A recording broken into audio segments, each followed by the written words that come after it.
जय हरी विठ्ठल माऊली. गजर कीर्तनाचा सोहळा आनंदाचा, को पावर्ड बाय गोपुरम कुंकू आणि हळदी पावडर या भक्तिमय सोहळ्याच्या पहिल्या भागामध्ये मी सन्मिता धापटे शिंदे तुम्हा सर्वांचं मनोभावे स्वागत करते. प्राचीन काळापासून माणसाने निसर्गालाच दैवत मानलं. शेती हा माणसाच्या आयुष्यामध्ये आलेला एक क्रांतिकारक शोध होता. याच शोधामुळे त्याचं भटकं जीवन स्थिर झालं आणि धरणी मातेच्या सुजलाम आणि सुफलाम या गुणांची पारख माणसाला झाली. स्त्रीमध्ये सुद्धा हाच बीजधारणेचा गुण असल्यामुळे स्त्रीला आदिशक्तीचं रूप दिलं गेलं आणि स्त्रीची सुद्धा गुरु म्हणून पूजा केली गेली. स्वराज्याचं स्वप्न बघणाऱ्या आणि स्वराज्याची स्थापना करणाऱ्या छत्रपती शिवाजी महाराजांच्या मागेसुद्धा त्यांच्या गुरु अर्थात जिजाऊ आईसाहेब होत्या. त्याचप्रमाणे साने गुरुजींच्या जडणघडणीमध्ये सुद्धा त्यांच्या आईच त्यांना गुरु म्हणून लाभल्या. एखाद्या ध्येयाकडे जाताना ते ध्येय जर आपल्याला गाठायचं असेल तर त्यासाठी गुरुचीच आवश्यकता आहे. गुरु हे मोठ्या जलाशयाप्रमाणे असतात आणि ज्याप्रमाणे घागरीमधून त्या जलाशयातनं जर पाणी घ्यायचं असेल तर घागरीला मान खाली करावी लागते, त्याचप्रमाणे आपल्या गुरूंकडून कुठलंही ज्ञान प्राप्त करून घ्यायचं असेल तर शिष्यालासुद्धा आपल्या अंगी नम्रता ही अंगीकारावीच लागते. त्याशिवाय शिष्याला ज्ञान प्राप्त करता येत नाही. म्हणूनच गुरूंचं आपल्या आयुष्यामध्ये अनन्यसाधारण असं महत्त्व आहे. आणि जेव्हा एखादी स्त्री आपल्या आयुष्यामध्ये गुरुस्थानी असते त्यावेळेस या आयुष्याचं सोनं झाल्याशिवाय राहत नाही. कारण स्त्री ही गुरुसोबतच आई देखील असते. म्हणूनच आई ज्याप्रमाणे आपल्या बाळांना येणाऱ्या संकटापासून दूर नेते आणि योग्य मार्ग दाखवते, त्याप्रमाणेच गुरुही आपल्याला योग्य दिशा दाखवतात. याच गुरूंच्या चरणी नतमस्तक होऊयात आणि आपल्या आजच्या श्री गुरुचरित्र कथेकडे वळूया. कथा सादर करत आहेत हरिभक्तिपरायण सौ संगीताताई एनपुरे चोपडे. पुंडलिक वरदेव हरी विठ्ठल श्री ज्ञानदेव तुकाराम पंढरीनाथ भगवान की जय. माऊली ज्ञानेश्वर महाराज की जय. जगद्गुरु संत तुकाराम महाराज की जय. अवधूत चिंतनम श्री गुरुदेव दत्त. श्री गुरुदेव दत्त.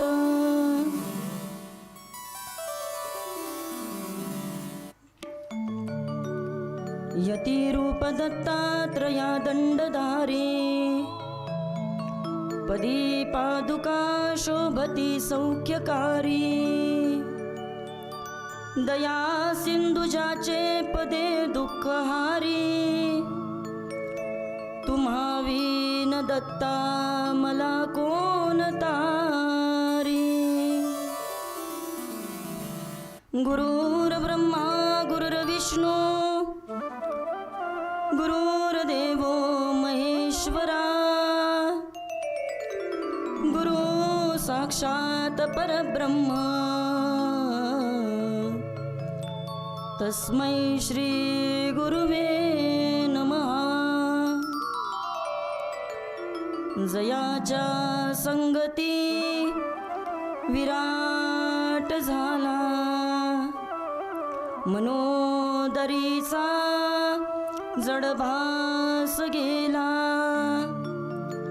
साक्षात परमात्मा मज भेटविला. विसरू कशी मी गुरुपादुकाला. मुक्त कैवल्य तेजोनिधी भगवान श्री ज्ञानोबराया जगद्गुरु श्री संत तुकोबराया आदी करून सर्व संतांच्या चरणी साष्टांग अभिवादन करते. मायबाप श्रोत्यांना वंदन करते आणि या निरूपणाला सुरुवात करते. आपण या ठिकाणी पाहिलं, या कथेच्या माध्यमातून अनेकांचा या ठिकाणी उद्धार होतोय आणि त्यांचा उद्धार होत असताना तुमचा आमचा सुद्धा या ठिकाणी उद्धार व्हावा म्हणून खऱ्या अर्थानं आपण हे सर्व श्रवण केलं पाहिजे. आपल्या उकसाण या गावामध्ये आज साक्षात या ठिकाणी जणू काही गाणगापुरावरनं नरसिंह सरस्वती आज आपल्याला जणू काही भेटतात की काय असं आपल्याला या ठिकाणी वाटतंय. गाणगापूरला तिकडं जाणं शक्य नाही आहे, पण नाथा शेठ इतकं सुंदर या ठिकाणी नियोजन तुम्ही केलं का त्या निमित्तानं आज प्रत्येकाच्या घरामध्ये गाणगापूरचं दर्शन मात्र तुमच्या कथेनं मात्र लोकांना देऊन टाकलं. आणि म्हणून प्रत्येकाच्या घरी या ठिकाणी ही कथा तुम्ही पोहोचवली. आज प्रत्येकाला औदुंबर कळाला. प्रत्येकाला या कथेच्या माध्यमातून एखादा गुरु शिष्याकरता काय करू शकतो ते कळालं. एखाद्याला शिष्याला भक्ती कशी केली पाहिजे याची उत्तरं या कथेनं दिली. आणि आता आणखीन काही प्रश्न आहेत या ठिकाणी सामान्य जीवाचे, ते प्रश्न सोडवण्याकरता अजून ही कथा आपल्याला खरं तर पुढं न्यायची आहे. अजून या कथेचं अजून गोडगोड महात्म्य आपल्याला पाहायचं आहे. याचे काही सिद्धांत तुम्हाला आम्हाला जाईपर्यंत शोधायचे आहेत. आज या कथेचा खऱ्या अर्थानं 6वा दिवस आणि 7वा दिवस, आणि या 7व्या दिवसामध्ये गेले 6 दिवस झाले आपण एक एक विषयाला हात या ठिकाणी स्पर्श करतोय. कसं असतं पहा, कधी कधी आपण म्हणतो ना की समुद्राची शाही केली, पृथ्वीची लेखणी केली, तरीसुद्धा जसं त्याचं वर्णन होत नाही तसं हे गुरुचरित्राचं सार आहे की त्याचं वर्णन होऊ शकत नाही. पण चला, काहीतरी पुढे आपल्याला बघितलं पाहिजे, त्याच्यावरती चिंतन करता आलं पाहिजे. आणि म्हणून त्याकरता एकदा भजन करूया आणि लगेचच कथेला प्रारंभ करूया.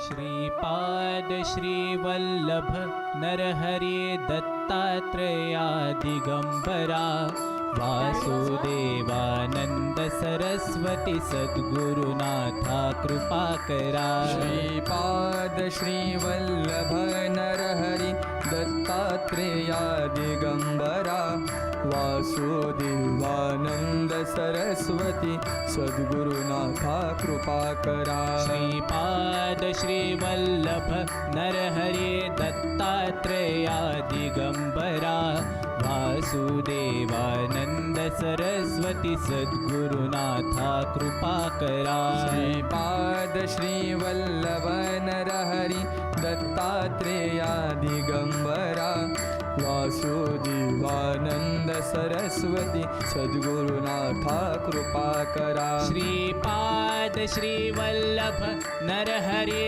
दत्तात्रेया दिगंबरा वासुदेवानंद सरस्वती सद्गुरुनाथा कृपा करा. श्रीपाद श्रीवल्लभ नरहरि दत्तात्रेया दिगंबरा वासुदेवानंद सरस्वती सद्गुरुनाथा कृपा करा. श्रीपाद श्रीवल्लभ नरहरि दत्तात्रेया दिगंबरा वासुदेवानंद सरस्वती सद्गुरुनाथा कृपा करा. श्रीपाद श्रीवल्लभ नरहरि दत्तात्रेया दिगंबरा वासुदेवानंद सरस्वती सद्गुरुनाथा कृपा करा. श्रीपाद श्रीवल्लभ नरहरि दत्तात्रेया दिगंबरा वासुदेवानंद सरस्वती सद्गुरुनाथा कृपा करा. श्रीपाद श्रीवल्लभ नरहरि दत्तात्रेया दिगंबरा वासुदेवानंद सरस्वती सद्गुरुनाथा कृपा करा. पहा, काल नगरामधून या ठिकाणी नृसिंह सरस्वतींची मिरवणूक निघाली आणि प्रत्येकानं या ठिकाणी जय जयकार केला. नृसिंह सरस्वती महाराज की जय. नृसिंह सरस्वती महाराज की जय. अवधूत चिंतन श्री गुरुदेव दत्त.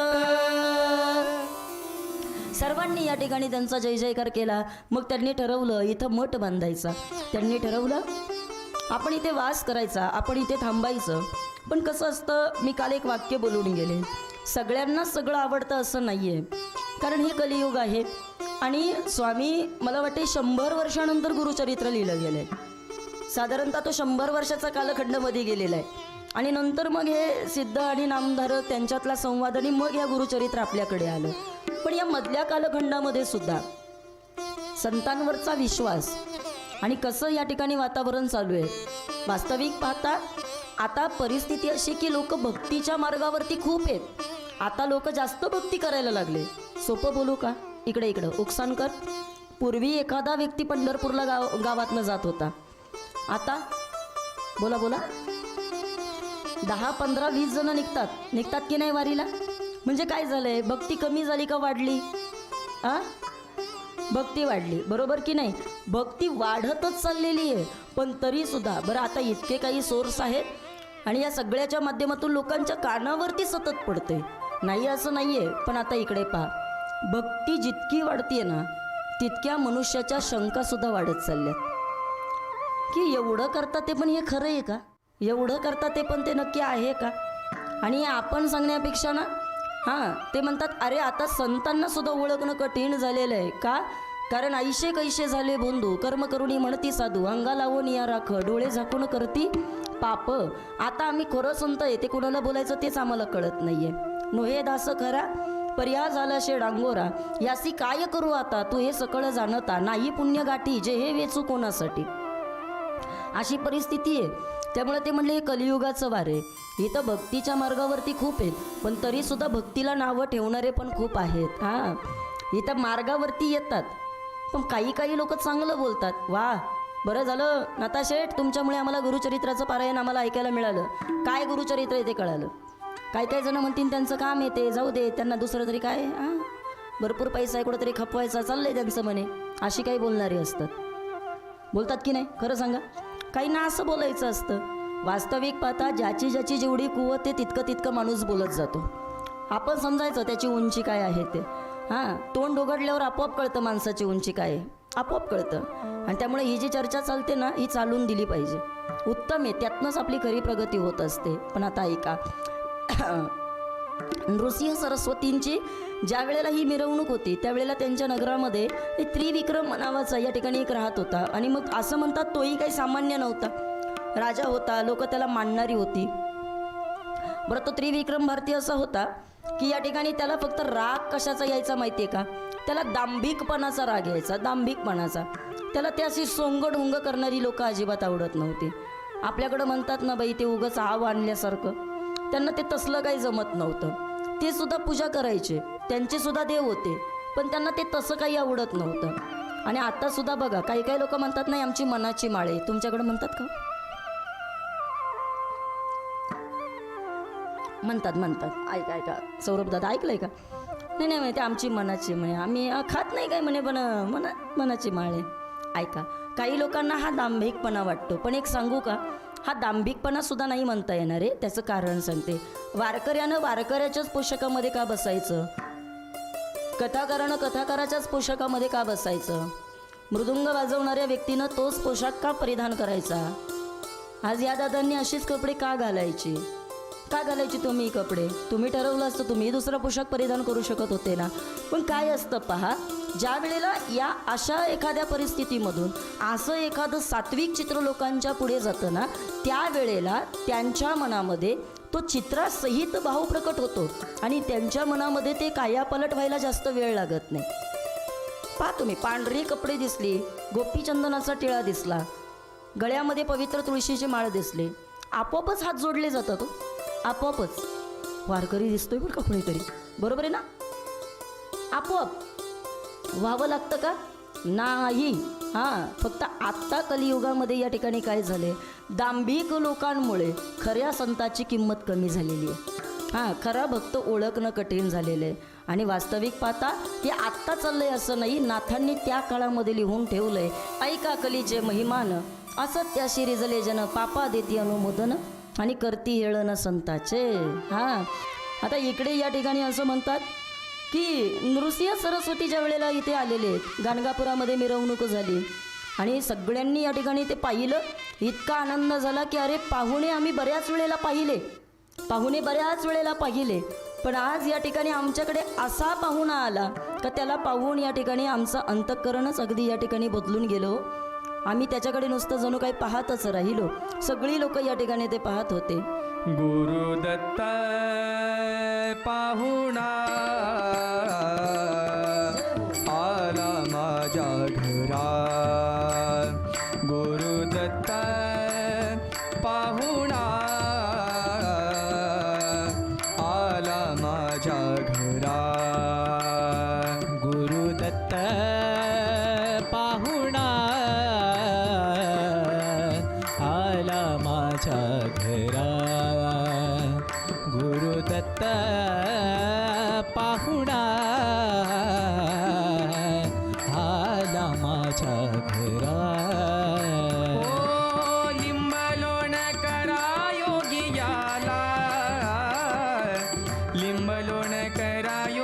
योगियाला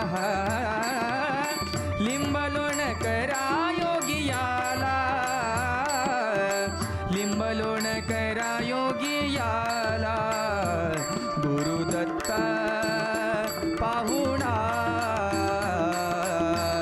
आला माझ्या घरा गुरुदत्त पाहुणा आला माझ्या घरा लिंबलोण करा योगियाला लिंबलोण करा योगियाला लिंबलोण करा योगियाला लिंबलोण करा योगियाला गुरुदत्त पाहुणा आला माझ्या घरा गुरुदत्त पाहुणा आला माझ्या घरा त्रिखंड कीर्तीचा दत्त हा सुख त्रिखंड कीर्तीचा दत्त हा सुख त्रिखंड कीर्तीचा दत्त हा सुखाचा त्रिखंड कीर्तीचा दत्त हा सुखाचा औदुंबर छाई राहतसे औदुंबर छाई राहतसे औदुंबर छाई राहतसे औदुंबर छाई राहतसे गुरुदत्त पाहुणा आला माझ्या घरा गुरुदत्त पाहुणा आला माझ्या घरा आला माझ्या घरा आला माझ्या घरा गुरुदत्त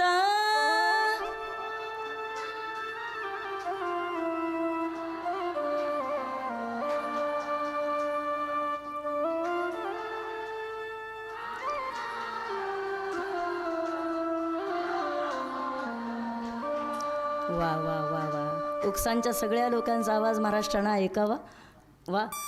आणि खरंच कौतुक आहे, कथा अशी ऐकली पाहिजे तर सांगणाऱ्याला सुद्धा बरं वाटतं.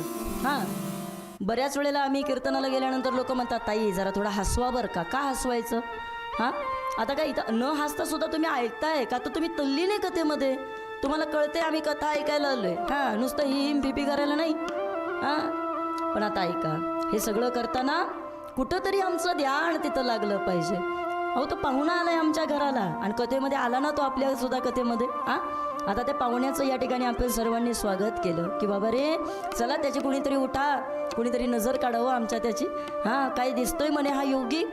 हां, इतकं सुंदर आहे, हातामध्ये कमंडलू धारण केलेलं आहे त्यानं, इतका म्हणे दिसायला या ठिकाणी देखणं त्याचं रूप आहे, त्याला पाहत राहावं असं वाटतंय.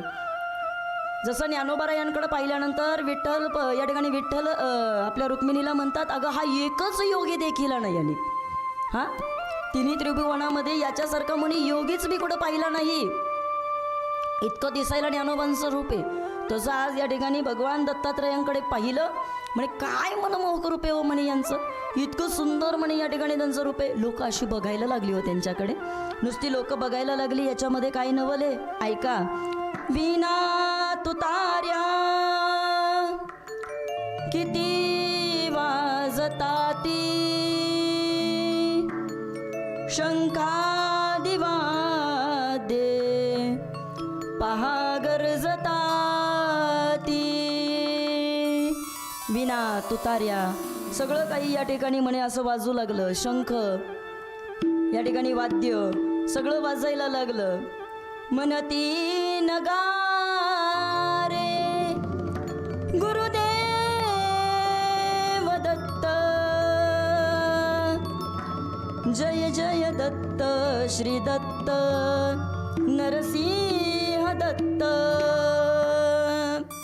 सगळ्यांनी त्यांचं कौतुक केलं, सगळ्या जणांना समाधान वाटलं. अहो साधं घरात बाळ जन्माला आलं तरी आपल्याला आनंद होतो. आज देव ज्यांच्या गावात आलाय किती आनंद झाला असेल.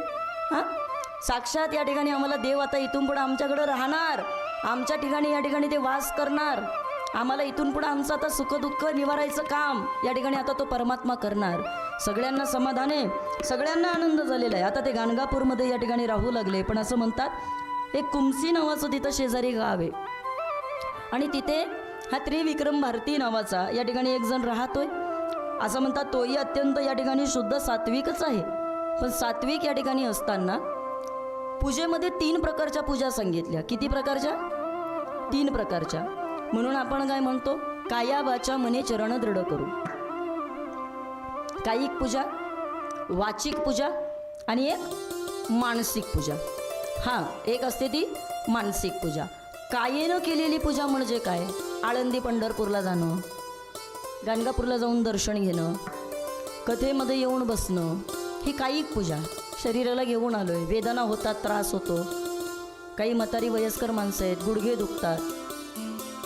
काही लोकांना एवढा बसायचं म्हटलं तर थोडंसं टेन्शन येतं. पण तरी पण का बसतो? जाऊ दे बाई, इकडं तिकडं बसून हिच्या सुनेचं काय तिच्या बाईचं काय ते बोलण्यापेक्षा इथं 4-2 शब्द कानावर पडतील आणि तेवढंच आपल्या शरीराला बाबा या ठिकाणी समाधान. बरोबर आहे की नाही? इकडं आल्यानंतर कथेमध्ये नुसती टाळी वाजली ना तरीसुद्धा हाताचं पाप असेल तर ते निघून जातं. मांड्या दुखतात ते, कारण ते आपलं पाप घालवतं आहे. कथा पाप घालवतं आहे आपलं. दुखू दे इथेच दुखल्या पाहिजेत ते. हां, संसारामध्ये किती नाचावं काही उपयोगच नाही. हां, तुकोबा तर असं म्हणतात की अरे किती नाचतात काही काही माणसं. काय करावी ती मोलाची माकडे, नाचतात ती पुढे संसाराच्या पुढे नाचून काय उपयोग आहे? तुकोबा त्याला माकडं म्हणतात. काय उपयोग आहे? त्यापेक्षा तुम्ही इथं नाचा, तुम्ही इथं या, कारण धन्य रंग जगी तोची एका हरे रंगी नाचे आणि रामकृष्ण वासुदेव सदा स्मरे नाचे. हां, इकडं या ठिकाणी वाचेनं नामस्मरण, हातापायांना या ठिकाणी मुक्तता. इतकंच काय हो, डोळे नुसते या ठिकाणी कसं का असे ना कथाकाराकडं पाहावं लागतं आणि सहज नजर या ठिकाणी आमच्या मूर्तीकडे जाते की नाही बोला? हां, सहज नजर मूर्तीकडे जाते. जे लोक अशा टी व्हीच्या समोर बसलेले आहेत ते आज या ठिकाणी ताईकडे पाहतात. ते अरे कोणतरी पोरगी बाबा ती बोलतीये, पण तिच्या मागं या ठिकाणी दत्ताचंही दर्शन आम्हाला होते. चला, त्या निमित्तानं डोळे भरून या पायीनं तुझे मुख.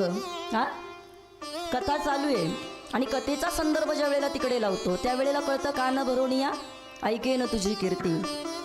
राहुल दादांना प्रमाण म्हणायचं, सौरभ दादांना एखादं भजन म्हणायचं आणि भजन म्हटल्यानंतर आपोआप माणसं डोलू लागतात, आपोआप त्यांचे हात असे या ठिकाणी वाजू लागतात आणि मग कळतं वाहे रंगी टाळी नाचे न उदास. सहज तोंडामधनं मग ते निघतं की गुरुदत्त पाहुणा आला माझ्या घरा म्हणायला लागतं की नाही, आपोआप माणसाच्या तोंडातनं येतं ते.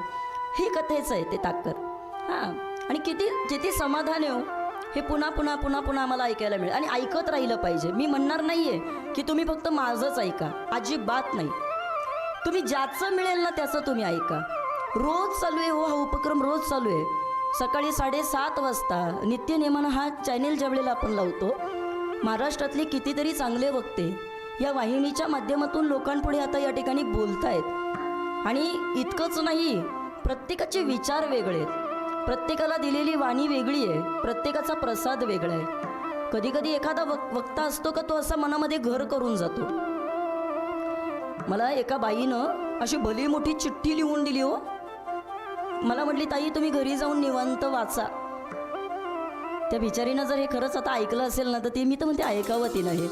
त्या चिठ्ठीमध्ये ना तिनं तिच्या भावना प्रकट केल्या आणि शेवटच्या एका शब्दावरती तिच्या डोळ्यातले ते अश्रू या ठिकाणी मला पाहायला मिळाले. रडली ती चिठ्ठी लिहिताना आणि तिनं तिच्या त्या भावना व्यक्त केल्या. मला म्हटली ताई ते मेल करणं, त्यांना फीडबॅक देणं तेवढं आम्हाला जमणार नाही, पण म्हटली ह्या माझ्या भावना आहेत. साधं किराण्याचं दुकान आहे तिचं आणि त्या किराण्याच्या दुकानामध्ये त्या ठिकाणी ती बोलली जसा वेळ मिळतो ना ताई तसं या ठिकाणी आम्ही तुमचं ते ऐकतो आणि जितकं काही ऐकतो ना त्याच्यामधनंच आमचं या ठिकाणी व्यापार आणि परमार्थ या दोन्ही गोष्टी आम्हाला साधल्या जातात. तसाही हा इहलोकाचा व्यापारच आहे ना. हां, आणि म्हणून फक्त या ठिकाणी आम्हाला पहिलं प्रमाण कळतं, तुका म्हणे इहलोकीचा व्यवहार आहे, पण तुमचं कथा ऐकताना कळतं की नका डोळे धुरी भरून राहो. म्हणजे हे का सांगायचं आहे, हे रोजचे नित्य अनुभव आहेत. तुम्ही पहा, आज आपण इथं श्रवण करतोय, पण ज्या वेळेला हा त्रिविक्रम भारती आहे ना, तो म्हणतो रे हे लोकांचं काय चाललंय. त्याच्या मनाने त्याला असं वाटतं, ऐका, त्याला काय वाटतंय की एवढा मोठा कार्यक्रम करायचा, लोकांनी विनाकारण पैसे खर्च का करायचे, हार आणा देवाला, फुलं आणा देवाला, उदबत्ती पेटवा, एवढं का करायचं, असं त्याचं मत आहे. कुणाचं? त्रिविक्रम भारतीचं. प्रत्येकाची पूजा वेगळी आहे, तुम्ही पहा. फक्त एक आहे बरं का, पूजा करताना एक असावं लागतं, काय, आपल्या इष्टदेवतेला आपल्याला इतर देवतांमध्ये सुद्धा पाहता आलं पाहिजे. सगळ्यात मोठा दोष कोणता आहे, तुम्ही दत्ताला मानताय आणि तुम्ही शंकराची उपासना करणाऱ्याला नावं ठेवताय, हा तुमच्या दत्तभक्तीचा सुद्धा अपमान आहे. हा दोष सांगितला. मग दत्ताची तुम्ही उपासना करताना मग शिवाची उपासक आहेत ना, तुम्हाला त्यांचे सुद्धा कौतुक वाटलं पाहिजे. नाहीतर तुम्ही आराधना या देवाची करायची आणि बाकीच्या अन्य देवतांना जर तुम्ही नावं ठेवली तर मग तुम्हाला तुमच्या देवतेचं सुद्धा फळ मिळत नाही. आणि याचं इथंच चुकलं. कुठं? हा त्रिविक्रम भारती आहे ना, तो काय म्हणतो, कायिक पूजा मला मान्य नाही, लोक दिखाव्या करता म्हणे ही पूजा करत असतील तर. हे काय म्हणे या महाराजांची कोण्या कोण्या मिरवणूक काढली आणि काय म्हणे ते नगारेच काय वाजवतात, ते वाद्य काय वाजवतात ते, आणि विनाकारण एवढं हे करतात, ते कशाला करायला पाहिजे, एवढं काय गरज पडली. आहे ना तो साधू, मग त्यानं तरी हे लोकांकडून का करून घ्यायचं. आहे ना म्हणे ते भगवंत, मग त्यांनी तरी कशाला लोकांना एवढा त्रास द्यायचा. हे कोणाचं मत आहे? त्या त्रिविक्रम भारतीचं मत आहे. आता ऐका, हे झालं त्याचं मत. ही झाली ते म्हणे कायिक पूजा, ती या ठिकाणी आम्हाला मान्य नाही. मग त्यांनी विचारलं वाचिक पूजा, ते म्हणे ती तर मला तीही मान्य नाही. का बरं वाचिक पूजा मान्य नाही? तर त्याचंही कारण त्यांनी आपल्याला असं सांगितलं, अहो इकडं काही लोक आम्ही अशी पाहतो का रात्री ओरडून ओरडून जागर करतात आणि सकाळी उठून बायकोला शिव्या देतात, झाला जागर. हां, इकडं चाली लावून प्रमाणं म्हणायची आणि घरी जाऊन या ठिकाणी बायकोला नावं ठेव, पोरांना नावं ठेव. काहींची तर शिव्यांशिवाय भाषाच नाही हो. नशीब मी तर म्हणते भजनात शिवी येत नाही यांची. हां, कसं काय जमतो यांना हे? काय काय आ इकडं काहीतरी बोलायचं. हां, अगदीच तुम्हाला चीड आली, राग आली, एखादा शब्द कधीतरी निघू शकतो, पण उगाच प्रमाणं म्हणताय, ओव्या पण म्हणताय, तोंडातनं चाललंय पण, आणि नंतर तुम्ही परत हे करताय, ते फारच चुकीचं आहे हो. हां, एक वाक्य आठवलं म्हणून तुम्हाला सांगते. पहा, लोक बघत असतील, तुम्ही भजनं करताय, लोक पाहत असतील, तुमचं हे सगळं चाललंय. लोकांचं काय झालंय, लोक हल्ली दिखाव्यावरती जास्त भाळतात. बरोबर आहे ना, लोकांना दिखावा लागतो. ऐका, आपका कर्म कैसा भी हो, लेकिन दुनिया आपको आपके दिखावे से जानती है. और आपका दिखावा कितना भी अच्छा हो, लेकिन परमात्मा आपको आपके कर्मों से जानता है. तुमचं कर्म किती चांगलं आहे ना, हे परमात्मा पाहतोय, आणि तुमचा दिखावा किती चांगला आहे ना, हे लोक पाहतात. मग आता तुम्ही ठरवा बाबा, तुम्हाला लोकांनी चांगलं म्हटलं पाहिजे का परमात्म्यानं. पण माझं एक क्लिअर आहे बरं का, मला हे बोलायला फार आवडतं की तुम्ही लोकांच्या समाधानासाठी काही करायला जाऊच नका. मुळात काही उपयोगच होत नाही आहे.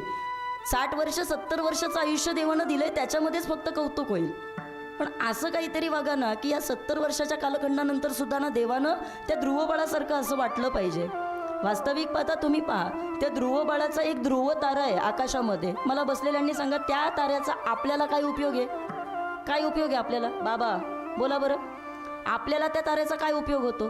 काहीच उपयोग नाही आहे. आता एक सांगू का बरं, त्याचा काही फार मोठा प्रकाश पडतो असं काही आहे का? असंही काहीच नाही आहे. पण आता ऐका, तरी सुद्धा ध्रुव तारा आम्हाला का सारखं सांगितला जातो? कशाकरता सांगितला जातो? त्याचं कारण मला तुम्हाला सांगायचं आहे. जशा पद्धतीनं तो ध्रुव तारा एखाद्या वादळी चक्रामध्ये अडकलेल्या एखाद्या बोटीला ज्या वेळेला काहीच नसतं पर्याय, त्यावेळेला तो ध्रुव तारा त्या असणाऱ्या प्रवाशाला दिशा दाखवण्याकरता जसा उपयोगी ठरतो, अगदी त्याच पद्धतीनं हे संतरूपी या ठिकाणी हा ध्रुव तारा तुमच्या आमच्या संसाररूपी वादळी चक्रामधनं आपल्याला वाट दाखवण्याचं काम करत असतात. ही वाट दाखवतात ते, हे ध्रुव ताऱ्यासारखं आहे त्यांचं. हां, आणि तसं आयुष्य आपलं पाहिजे हो. इकडच्या प्रवासामध्ये कौतुक मिळवायचं, इथल्या प्रवासामध्ये टाळ्या मिळवायच्या, इथल्या प्रवासामध्ये स्तुती मिळवायची, कुणीतरी चांगलं म्हणायचं, तसं नाही आहे. 12 वर्षाचं वाचन केलं ना तर दादा तुम्ही पण मला सांगा, ह्या सगळ्यामध्ये या 12 वर्षामध्ये तुम्ही कुणाला दाखवण्यासाठी थोडी ना केलं ते. तुम्ही काय केलं? नाही, माझा नियम आहे, मला ठरलेलं आहे. हां, आणि एखादा तरी नियम तसा मनुष्याला असलाच पाहिजे. कधीतरी त्या परमात्म्याकडे पाहिलं पाहिजे आणि त्याच्याकडे पाहून आपल्याला ती सुद्धा भक्ती करता आली पाहिजे. दरवेळेला एकाला म्हटलं काय रे देवपूजा केली नाही, तो म्हटलं नाही घरातलं तेल संपलं होतं. बरं ठीक आहे, तूप होतं का? हो म्हणे, पण तूप कसं वापरायचं, झाली तुझी पूजा. हां, म्हणजे तूप तुला खायला, हां, आणि तू देवपूजेला तूप वापरू शकत नाही. कारण काय देतोय म्हणे, तेल संपलं होतं. हां, काय हो म्हणे, आज तुम्ही देवाला या ठिकाणी हार नाही म्हणे, हारच नव्हते आज, फुलंच नव्हती, काहीच नव्हतं. हां, कारणं दिली तर खूप आहे. मला काय म्हणायचं आहे, loser they always give reasons. हरलेली माणसं आयुष्यात नेहमी कारणं देतात आणि ज्याला गाठायचं आहे ना, ती लोकं कधी कारणच देत नाही. इथून करावं लागतं, इथून. हां, मी बोलून गेले त्या दिवशी की ज्या वेळेला तुम्ही पहा, पूर्वीचा काळ फार वेगळा होता. त्या काळामध्ये काय व्हायचं की सगळ्यांना या ठिकाणी पटकन स्वीकारलं जात नव्हतं. मग त्यावेळेला नामदेवरायांच्या घरी काम करणारी जनाबाई लोकांना दासी वाटायची. काय वाटायची? बोला बोला उकसानकर, काय वाटायची? दासी वाटायची. पण विटेवरच्या मालकाला विचारा, त्याच्याकरता ती दासी होती का? त्याच्याकरता ती अजिबात दासी नव्हती. अरे काय अधिकार आहे तिचा? तिनं सकाळी उठावं, सडा संवर्धन करावी, रांगोळी काढावी आणि तिनं त्या ठिकाणी कशी असू दे बाबा, काम करणारी असू दे मी, पण तरी सुद्धा विटेवरच्या मालकाला हाक मारावी. सुंदर माझे जाते ग फिरते बहुतुके, ओव्या गाऊ कौतुके तू ये रे बा विठ्ठला. ओव्या गाऊ कौतुके तू ये रे बा विठ्ठला. ओव्या गाऊ कौतुके तू ये रे बा विठ्ठला. सासू आणि सासरा धीरतो तिसरा, ओव्या गाऊ व्रतारा तू ये रे बा विठ्ठला. ओव्या गाऊ व्रतारा तू ये रे बा विठ्ठला.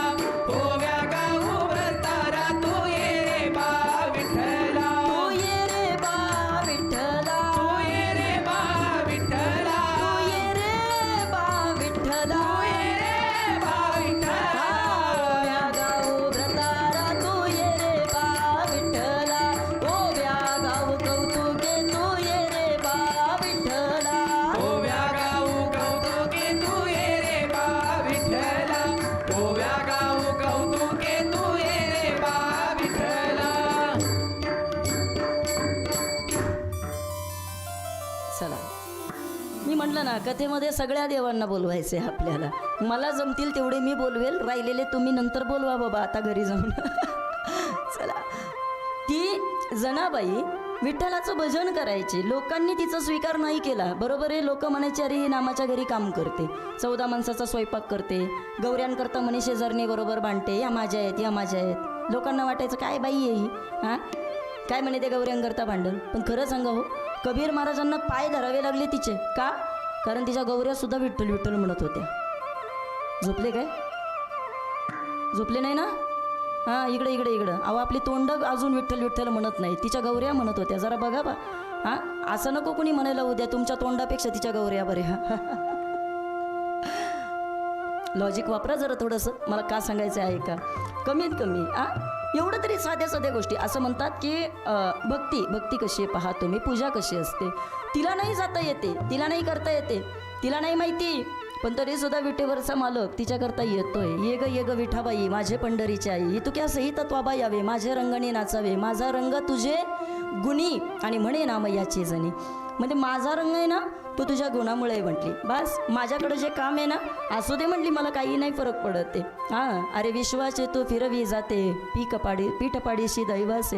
हां, म्हणली किती काही भोग असू दे, किती प्रारब्ध असू दे, पण जात्याच्या मुखी घाली ते मोत्याचे दाणे आणि विठ्ठला तुझ्या कृपेने काही नाही होणे, काही कमीच नाही म्हटली. हां, मला काही नाही वाटत म्हटली या कामाभिमाचं, जाऊ दे म्हटली, चांगलं चाललंय माझं. सौरभ दादा किती कौतुक येऊ या लोकांचं, कथा संपणारच नाही असं जर. हां, पण चला ऐका, इतकं सुंदर भाव आहेत ना या त्रिविक्रम भारतीला. असं वाटायचं की कशा करतात. मग तो पण म्हणतोय ना की जनाबाईनं कुणाला कधी काही दाखवलं नाही, पण तिच्याकरता तो गेलाय. हां, नामदेवरायांनी ज्ञानोबरायांनी तरी कुठं काय दाखवले, पण त्यांच्याकरता गेलाय. मग हे आपण का दाखवायचं? काही लोकांना सवय असते पहा. एक जण तर त्या दिवशी मला म्हटलं, ताई 150 ज्ञानेश्वरीचं पारायण केली. म्हटलं सगळी वाया गेली. तो म्हटलं असं कसं वाया गेली, काही पण बोलता का म्हटले. अरे म्हटलं तुला हे सांगावं असं वाटतं म्हणजे वायाच गेली. ज्या अर्थी पारायण केलंय, पण अरे त्यातनं तुला पण काहीतरी कळलं पाहिजे. मी इतकं जीव तोडून विचारलं तेव्हा काही काही शब्द मला या ठिकाणी आमच्या नाथादादांनी सांगितले, नाही तर ते सांगतच नव्हते मला काही काही. सहज सहज या ठिकाणी त्यांना म्हटलं तुम्हाला गुरुचरित्राचंच का बरं या ठिकाणी कथा करावीशी वाटते. तेव्हा त्यांनी सांगितलं ताई असं असं. म्हटलं मग तुम्ही ते वाचलंय का? अहो म्हटले ताई बरेच वर्ष झालं वाचतोय. बरेच म्हणजे किती? मला वाटलं वर्ष झालं असेल, 2 वर्ष. तेव्हा त्यांनी सांगितलं, स्वतःहून सांगतच नव्हते. असं पाहिजे हो. हां, काही लोकांना मुद्दाम स्वतःहून काय केलंय ते सांगायची. 5,000ची पंगत गावाला दिली, 5 वेळा तर लोकांना मध्ये बोलूनच दाखवले, आणि त्यातल्या त्यात पत्रिकेत नाव आलं तर सगळ्या गावाला कळतं यांनी 5,000ची पंगत दिली. हां, कारण तो सगळ्या गावाच्या वर बिचारा खडे फोडत निघतो बाहेर. ऐका, भक्ती तीही नाही आवडते त्या विक्रम भारतीला. तो काय म्हणतो, तुम्ही करताय ना, मग मला ते सगळं मान्य नाही. मग कशी असली पाहिजे हो त्रिविक्रम भारती? तो म्हणतो मी करतोय ना, मला माझीच भक्ती आवडते. कशी भक्ती? तो म्हणला मी नृसिंहाची पूजा करतो. हिरण्यकश्यपूला जो मारण्याकरता आला तो नृसिंह, या ठिकाणी तो म्हणतो मी त्याची भक्ती करतो. पण म्हटलं मी तुमच्यासारखं करत नाही, मी मनामध्येच या ठिकाणी असं करतो. आणि एक सांगू का, डोंगरेजी बाबांचं सुद्धा तसं एक या ठिकाणी वाक्य आहे. ते काय म्हणतात, एखाद्या वेळेला तुम्ही परिस्थितीपोटी किंवा एखाद्या वेळेला जर तुम्ही कधी प्रवासात आहे, तुम्ही बाहेर आहे कुठेतरी, बरोबर, आणि तुम्ही कुठेतरी बाहेर गेल्यानंतर तुमची इच्छा आहे बाबा की तुम्हाला आता या ठिकाणी पूजा करायची, पण आता प्रवासात कुठे पूजा करणार तुम्ही, बरोबर. आणि मग आता नियम तर काय सांगितलेला आहे की हाची माझा नेम धर्म मुखी विठोबाचे नाम, रोज त्याची पूजा झाली पाहिजे, बरोबर आहे. आणि मग रोज पूजा करायची म्हणे माझा नियम चुकतोय का? तर त्यावेळेला डोंगरेजी बाबांनी असं सांगितलं, म्हटले नियम चुकणार नाही, एक काम करा. काय करा? डोळे बंद करा. डोळे बंद करून असं समजा की या ठिकाणी भगवान कृष्ण कन्हैया परमात्म्याला आपण आता या ठिकाणी आपल्या हातामध्ये घेतलेलं आहे. छानपैकी या ठिकाणी आपण त्याला आजूबाजूनं या ठिकाणी पंचमहाभूतानं सुंदर अशी आंघोळ घातलेली आहे. छानपैकी या ठिकाणी आपण आता त्याच्यावरती या ठिकाणी पाण्याचा या ठिकाणी अभिषेक करतोय, हे मनामध्ये समजा. कधी कधी पंढरपूरला जाता नाही आलं ना, तर पंढरपूरचं चित्र डोळ्यात आलं पाहिजे. ज्ञानोबांच्या समाधीजवळ नाही जाता आलं तर ज्ञानोबांची समाधी डोळ्यासमोर आली पाहिजे.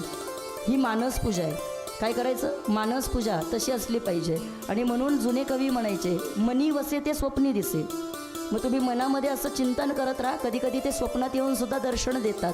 आणि म्हणून स्वप्नात आले गुरुदेव दत्त म्हणतात की नाही लोक, आमच्या स्वप्नामध्ये ते येतात, आम्हाला कधी कधी ते दर्शन देतात. का? कारण तुमच्या मनात असेल तर ते तुम्हाला दिसणार आहे. आमच्या मनामध्ये नको ते येतं हो. रात्रीच्या 12 वाजता स्मशानभूमीच्या जवळून निघालो ना आपण, आपल्याला वाटतं नक्कीच भूत असणार आहे, मग रात्री स्वप्नात येतच ते. असं का बरं म्हणत नाही रात्रीच्या 12 वाजता जाऊ दे ना, विटेवरच्या मालकानं माझा हात धरलाय, असं का बरं म्हणत नाही कधी तिथनं जाताना की का रे चला गुरुदत्त आहेत माझ्या मागे. तुम्ही पहा आजकाल गाड्यांच्या मागे लिहितात की स्वामी माझ्या पाठीशी आहेत म्हणून. भिवू नकोस मी तुझ्या, लिहितात ना गाड्यांच्या मागे. हे पाहिजे. आमच्या मुंबईच्या तिथे आम्ही एका म्हणजे माझ्या आईकडे गेले, त्यांच्या शेजारी एक वाक्य लिहिलेलं होतं की आम्ही स्वामींच्या घरात राहतो. मला ते वाक्य फार आवडलं. खरं आहे, काय भाव असतात पहा. असं पाहिजे. ही सुद्धा भक्तीच आहे.